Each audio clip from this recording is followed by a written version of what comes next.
In this lab, we're doing a Diels-Alder reaction, which is a reaction between a diene and a dienophile that creates carbon-to-carbon bonds that join the two reagents into a substituted cyclohexane. There are 3 possible procedures for this reaction this week, and this is procedure 3. In this procedure, we're doing a Diels-Alder reaction between sorbic alcohol and maleic anhydride. First thing we need to do is get 100 milligrams of our sorbic alcohol. Now, sorbic alcohol has a pretty low melting point, so it's going to be easier for us to heat this up, transfer it via pipette, and then get its mass that way. So we've heated up our sorbic alcohol, got some in liquid form, and then we need 100 milligrams of it, which won't be much, just a couple drops.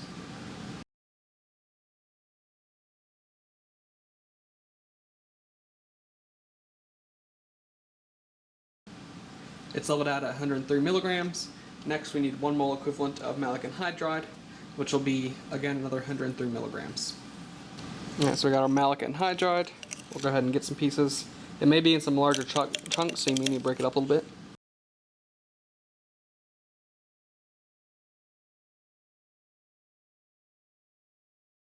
Alright, so we got pretty close.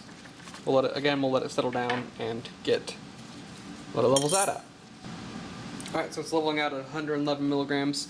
Next, we're going to add a mil of toluene and get it refluxing. Now I have a mil of toluene, we'll add it to our test tube. Looks like the majority of it begins to dissolve. Next step, we'll get our sand bath set up and begin refluxing. Alright, so we got our test tube. I'm using the wooden stick that we're going to leave in there during the reflux to kind of help break up some of the solids that are left in the bottom, to help them dissolve a little bit better, but as we heat it up, they should dissolve better. So now we're going to lower it into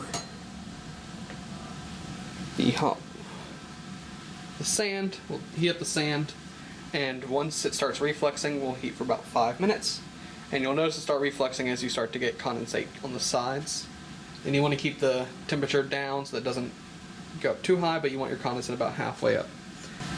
I'm not sure how well it's showing up on camera, but we are starting to get some condensate right above the liquid.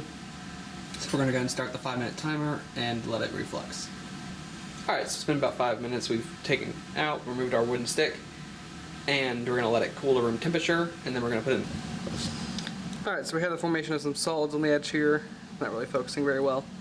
But we're going to go ahead and put this in a nice water bath and cool it down even further. I also have a couple mils of toluene here. This is just pure toluene, and we're going to go ahead and put it in the ice water bath as well. This has been sitting in the ice water bath for a little bit. As you can see, it's a little cloudy on that side, but we do have some solid around the edges, and it's a white clear solid. It's a white solid, which is good. If you get a yellow solid, it means you have some toluene stuck in there still, likely. We're going to go ahead and filter this, rinse it with small amounts of toluene, and get our solid. So, there you go.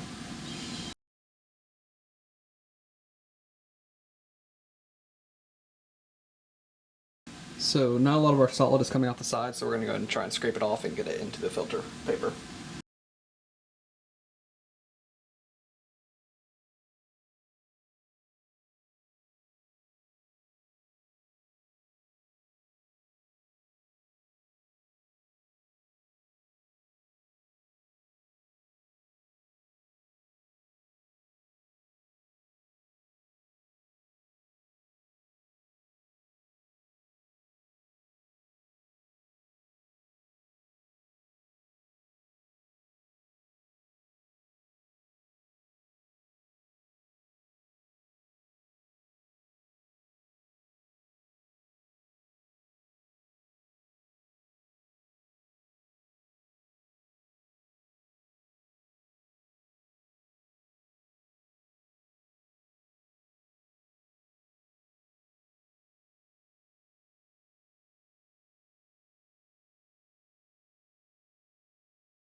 Alright, so I think that's about all we can get out of there.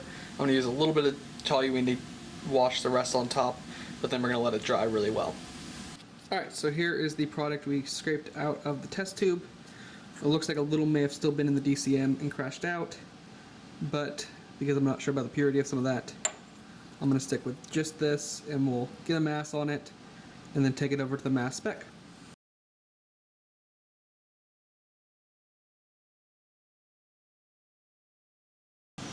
Alright, so we have about 96 milligrams. We'll go ahead and write that down. There's a pretty high number, so we will look at the mass spec, but it may be some extra toluene still in the product. Alright, this is our mass spec here in the organic lab in the ambient expression CMS. And what's really nice about this mass spec is it uses an ASAP port, which is really easy to prepare your sample. I'll walk you through it in a second. Another nice thing about it is it uses an APCI port, ionization source, which stands for atmospheric pressure chemical ionization.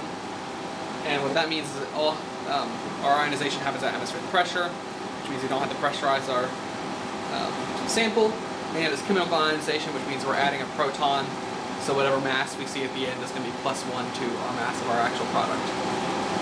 So next step is we're going to get the computer set up, start running, and prepare our sample. So when you log onto the computer with the mass spec, you're going to type in the password, username, and you're going to go to Advian CHEMS Express. Click on it. It's at the top middle.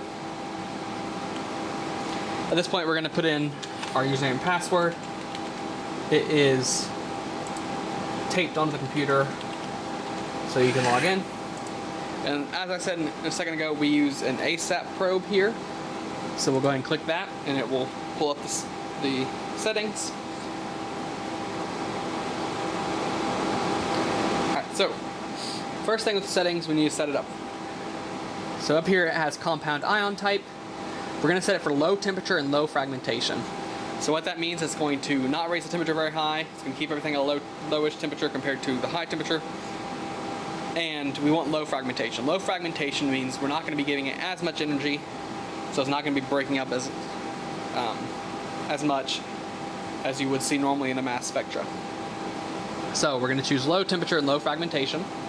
We want just positive ions, and we want our start at 100 m/Z and our end at 400 m/Z. The m/Z stands for mass over charge.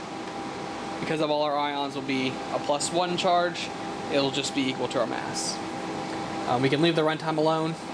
One thing you want to make sure you always do is down here at acquired data for your sample group and sample ID, click the date and time.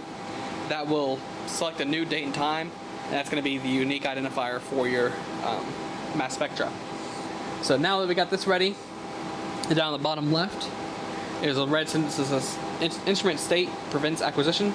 So we're going to go ahead and press this green power button here to set it to operate mode. It will begin pushing the gas through, and then we can prepare our sample. So this is the setup you'll see in the organic lab. This is our ASAP probe. It has a button here on the end that you can click to extend and open up the end of it, and that's what's going to allow us to grab our capillaries. So you want to take one of these capillaries that say cap ASAP. They're open on one end, closed on the other. So you're going to take one out, trying to make sure not to touch the closed end if you can help it. And what we're going to do is put it into one of these slots here. So try and find one that doesn't have, some of them have broken pieces in the bottom. Try and find one that doesn't. You want to get lined up so that it drops in all the way to the bottom. Let's try a different one. Alright, that one had something in it, so get it so it drops into the bottom, like that. We're then going to take our ASAP probe, press the button, push it all the way down till it stops, let go of the button, and now we have our capillary at the right distance to go into the instrument. First thing you want to do, wipe off your capillary tip, make sure there's nothing on there. Now we're going to add our sample. With mass spectra, it is a very, very sensitive technique, and so we only need a tiny, tiny amount. And by tiny amount, I mean if you can see it on the end of the capillary tube, that is too much. So what we're going to do is we're going to tap it and rub it against our sample. A couple different places, rub it around. against your sample, and then take a chem wipe and wipe it off. So now it should only be our sample in there. And like I said, take a look at it. If you can see anything on there, it's too much. Now we will get it ready to put it in the instrument. With this little stopper here will need to be taken out once you're ready to put your sample in. And you'll just put it in all the way through, but don't do it yet. Wait till it starts collecting, and then you'll put it in. Once you're ready to collect your sample, go ahead and click the blue play button. It's going to start collecting. On the left-hand side, we have our TIC graph, or total ion count. That's just giving us a raw number of how many things the detector is detecting at any given time. So this is mainly just useful to see when we have the spike, to see if there's a new substance hitting it, or a lot of a substance hitting it. On the right-hand side, we have our live spectra. It goes from 100 to 400 MZ, and MZ again is our mass over charge, and then intensity. So right now we're getting a bunch of crazy signals, because that's what's in the air. Once we let it run for a little bit, which we'll go ahead and do, we're going to insert our sample, and we'll put it in all the way until it stops going in, and we should see a big jump. Yep, there it is. Big jump. That big jump means we probably had a bit too much on there already. So we'll let that jump die out. If it's not dying out, that means you had way too much. But this one, we had a bit, but we didn't have too much. So we'll go ahead and let it die out, and then we'll remove it, let it run for a little bit to get anything out of the system, and then we will look at our spectra.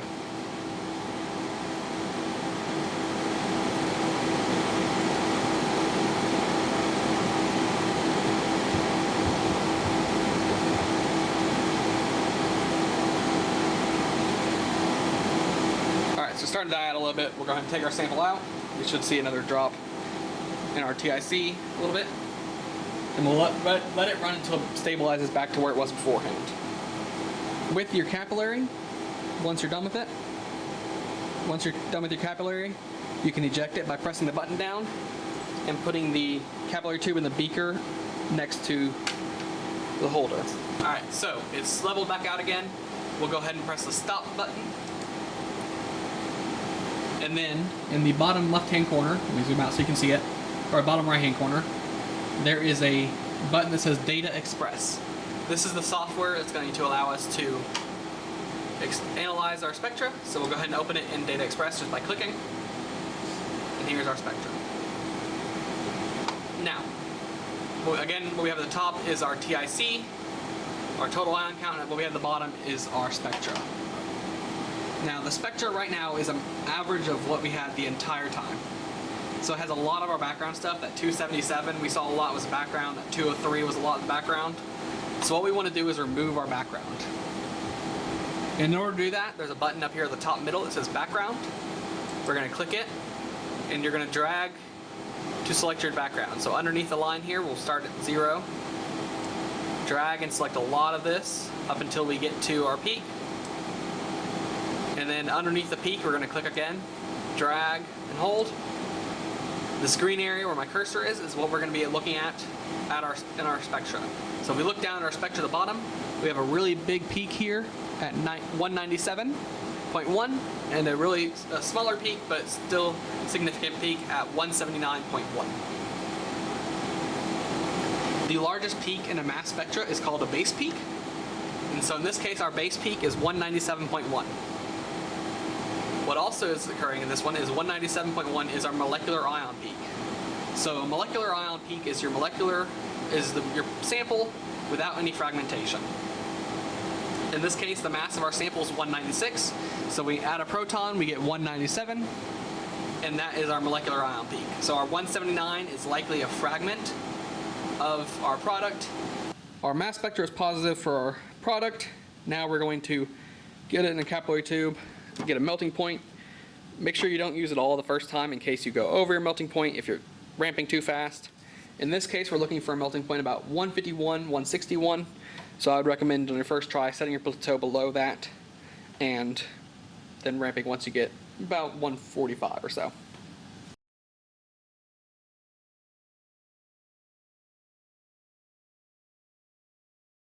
So in this experiment, you can often end up with a sticky product that has toluene stuck in it. As is shown here, this yellowish product.